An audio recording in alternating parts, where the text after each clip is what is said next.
আজকে চলে এসেছিলাম আমার বাপের বাড়ির পাশেই গ্রামের একটা মন্দিরে। তো এই মন্দিরটায় যখনই আসা হয় না, অনেক দিন পরে এই মন্দিরটায় চলে এলাম। শিব মন্দির, এটা বাবার একটা মন্দির, অনেক দিনের পুরনো মন্দির ছিল। মন্দিরটা আবার নতুন করে প্রতিষ্ঠা হয়েছিল, তো তখন তো আমার আসা হয়নি। তো আজকে এসেছিলাম, আজকে সোমবার ছিল। তো এসেছিলাম এখানে, মন্দিরটাও দর্শন করে গেলাম। তো অনেকেই বাবার মাথায় আজকে জল ঢালছে সোমবার বলে।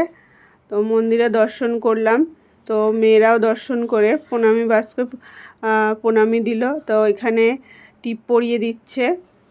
আর এদিকে মন্দিরের চারিপাশটা কিন্তু খুব সুন্দর, একটু ফাঁকা নিরিবিলি জায়গায় মন্দিরটা। অনেক দিন পরই আসা হলো। তো চারিপাশে পুকুর আছে, গাছপালা আছে। তো মন্দিরটা বেশ অনেকটা এরিয়া নিয়েই তৈরি হয়েছে। আর মানে যখন আমি ছোটোবেলায় গিয়েছিলাম, তখন অনেক বছর আগেই তো মন্দিরটা একটু ছোটোর মধ্যেই ছিল।